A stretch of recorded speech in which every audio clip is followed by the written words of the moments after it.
के दोस्तों की बड़ी मेहरबानी नवाजिश जो आपने तमाम शार्ट नोटिस पे हमारे इस प्रेस कॉन्फ्रेंस के हवाले से आप यहाँ आके जमा हो गए हैं और हमारे प्रेस कॉन्फ्रेंस को आपने कवरेज देने के लिए यहाँ आए हैं। आपका बहुत बहुत शुक्रिया। आजकल जो मुल्क की हालात हैं वो आपके सामने हैं। आपको इलाके हैं कि यहाँ जो सिलेक्टेड गवर्नमेंट है 3.5 साल से हमारे मुल्क के ऊपर मसलत है, जहाँ पे गरीब आवाम का जीना महाल हो गया है। इतनी बड़ी महंगाई हो गई और हालात अबतर हो गए।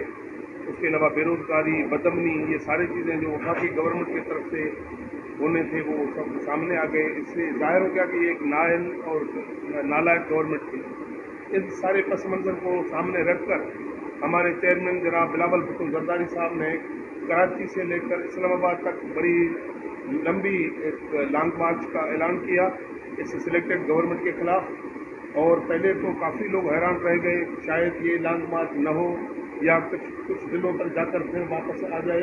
लेकिन आपने देखा कि ये एक मुल्क के तारीख का मुनफरद लॉन्ग मार्च और कामयाब लॉन्ग मार्च था, जिसमें हज़ारों की तादाद में लोग जनाब बिलावल भुट्टो जरदारी साहब की क़यादत में इस्लामाबाद तक साथ साथ चलते रहे।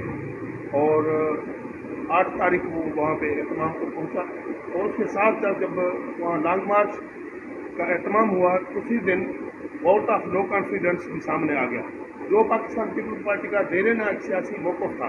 पहले पीडीएम के अंदर भी हम साथ थे, तो इसी बात पे कुछ हमारे इख्तलाफात हुए थे। पीडीएम के सामने हमारी पार्टी ने, हमारी लीडरशिप ने ये मौक़िफ़ रखा था, उनका कहना था कि हम यहाँ लॉन्ग मार्च करके जाके इस्तीफ़ा देकर घर चले जाएं। तो पीपल्स पार्टी का ये मौक़िफ़ था कि इससे हम उनको स्पेस देंगे और उनको मौका मिलेगा। बेहतर है वक्त हम लॉन्ग मार्च की तैयारी मुकम्मल कर रहे हैं, लेकिन वहाँ जाकर हम वोट ऑफ नो कॉन्फिडेंस के लिए आगे मूव करें। तो इनके लिए लोग, इनके साथ भी जो लोग हैं वो भी बेदार हो चुके हैं। लेकिन कहने का मतलब उस वक्त तो हमारी बात उन्होंने नहीं मानी थी, लेकिन आज वही सूरत हाल हुई। वो पीडीएम और मुत्तहिदा अपोजिशन मिलकर इस मुद्दे पे आगे हम वोट ऑफ नो कॉन्फिडेंस सामने लाए। और जब वोट ऑफ नो कॉन्फिडेंस सामने लाया गया तो उन्होंने पहले तो उठ पटांग बातें की हैं कि ये नाकाम हो जाएगा, इतना अंक नहीं है। ज़ाहिर बात है कि हमारी लीडरशिप ने, खुसूसन जनाब आसिफ अली जरदारी साहब ने जाकर लाहौर में और इस्लामाबाद में डेरे डाले और उसने अपना जो उनका एक खुदादाद सलाहियत है इस हवाले से उन्होंने इस वोट ऑफ नो कॉन्फिडेंस को कामयाब बनाने के लिए जो हिकमत अमली बनाई वो आजकल आपके सामने है कि खुद उनके जो पीटीआई के लोग हैं तकरीबन 40 के करीब अभी तक, और उनसे ज़्यादा भी बढ़ सकते हैं, वो भी उनके खिलाफ सामने आ गए हैं और इत्तेहादी उसके अलावा। तो इसमें उन्होंने बहुत ऐसे हरकतें शुरू की जो पार्लियामेंट लाजिस पे हमला करवाया, 2 एमएनए उठा कर ले गए। इन हालात में वो जो पार्लियामेंट लाजाज में रहने वाले जो हमारे मेंबर थे उन्होंने अपने आप को गैर महफूज समझा। उन्होंने चीफ मिनिस्टर को अपील की हमें तहफ़्फ़ुज़ दो। इसी वजह से सिंध हाउस में उनको प्रोटेक्ट किया गया और सब उनके जवाब। फिर ये कहा गया कि हमारे लोग अगवा हो गए हैं। तो अगवा हुआ कोई चीज़ नहीं था, इनका प्रोपेगेंडा था। फिर मीडिया के लोगों से उन्होंने खुद बात की, जो पीटीआई के लोग उन्होंने खुद लिखवाया, हामिद मीर साहब को, उन्होंने आके कोई उन पर पाबंदी नहीं था।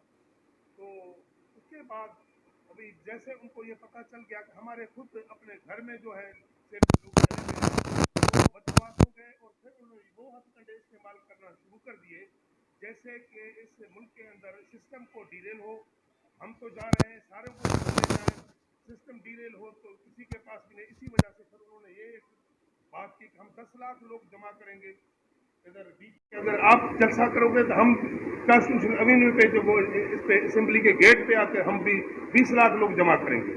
तो बहरहाल जाहिर बात है इसमें एक कशमकश, एक ऐसी सूरत हाल पैदा हो सकती है जिसमें हालात ज़्यादा अबतर बन सकते हैं। ये सारे पीटीआई और न्याजी का खेल है जो कर रहा था।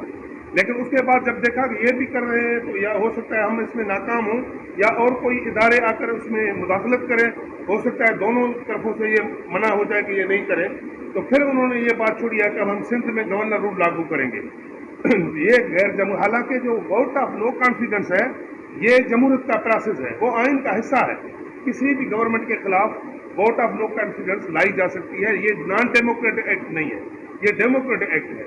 तो उन्होंने गवर्नर रूल की जो बात की है, तो हम तो कहते हैं अगर आप में हिम्मत है तो लगा के देखो, गवर्नर रूल का कोई जवाब नहीं है। सिंध में ऐसी कोई सूरत हाल नहीं है सिंध में जो भी सूरत हाल है वो बिल्कुल स्मूथली हालात जा रहे हैं।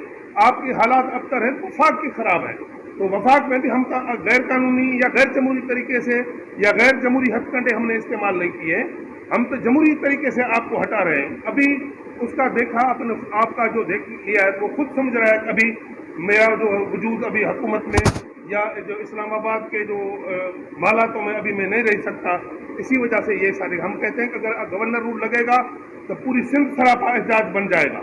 ये जो एक्ट है ये एक हुकूमत के खिलाफ नहीं है, लेकिन ये मुल्क से खेलने के बराबर है।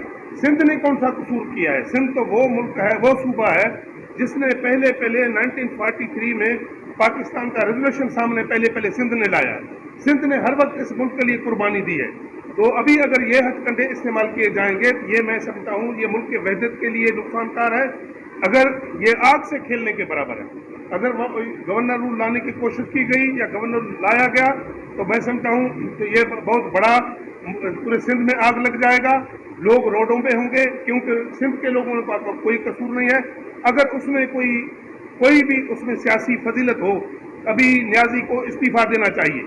उनका जो मॉरल सपोर्ट है वो ख़त्म हो चुका है। जब उनके पीटीआई को लोग सरेआम आकर कहते हैं, बड़ी बड़ी बातें करते हैं, इंटरव्यू देते हैं कि ये करप्ट गवर्नमेंट है, हमको बाखबर रखना चाहते हैं कि अगर ऐसी कोई हरकत हो तो हम रोडों पे होंगे। और इनको भी ये बताना चाहते हैं, लोगों को बताना है कि दिन गिने जा चुके हैं।